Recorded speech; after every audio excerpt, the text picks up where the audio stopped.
So I wanted to get this video out sooner rather than later because I am worried that people will not have their Christmas trees for that much longer. And I have an herbal surprise for you with your Christmas tree, even though most people will be using other evergreens besides pine. I'm going to do this example for pine. We're going to make some pine oil, and I will show you how to do that so that we can use our Christmas trees. We can also make pine tea. Hello. And we can also make pine vinegar, pine tea and pine vinegar, both being very high in vitamin C for cold and flu season, and pine oil being great for muscle rubs and as a replacement for Vicks Vapo Rub in the winter. So here we go. So usually when I do these, I use my editing software, but I really have been wanting to get this one done. So this one is going to be unedited, and I'm going to finish making this. I've already chopped up enough pine needles to mostly fill this jar. Basically what you want to do is take your pine needles, just pull them right off the bow, and then you're going to cut them up and put them in your glass jar. And with oils, typically, you will fill the jar up to the top, not too tightly packed, and then you will fill with oil. This case, I'm using olive oil here. Organic, non-GMO, certified Cape Ann olive oil. I've got the hookup. I am totally psyched for that.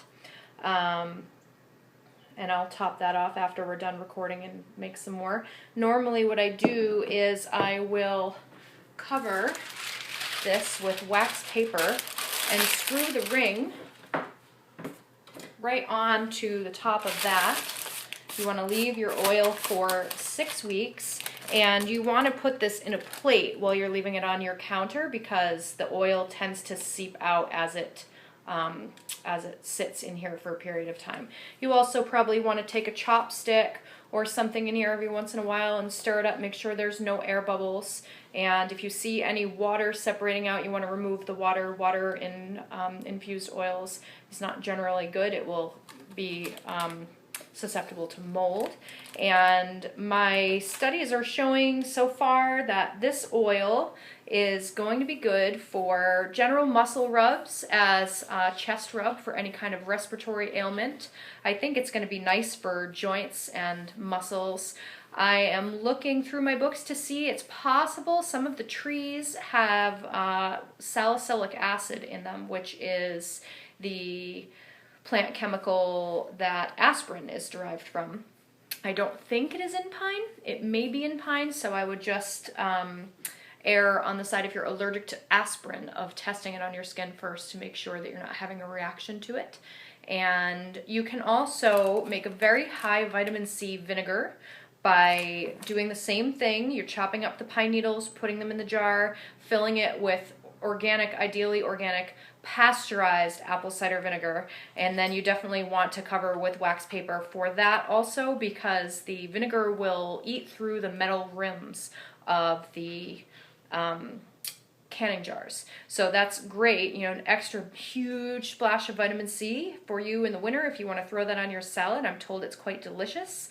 And then lastly, you can also just pull these little pine needles off and dry these up, and they make an excellent high vitamin C tea also for the winter. And if you don't have a pine tree, I'm told that many of the other evergreens can also be used for all of these same things. I'm going to post this video on Facebook, and then I will update in the comments as I find out more of that information. I also invite any and all of my herbalist friends to comment any gems of information that you may have as I start to post more of these herbal videos. So happy 2014. Thank you for joining me. And in 6 weeks, we will have an incredible pine infused oil, and we will all enjoy it very much. Thanks.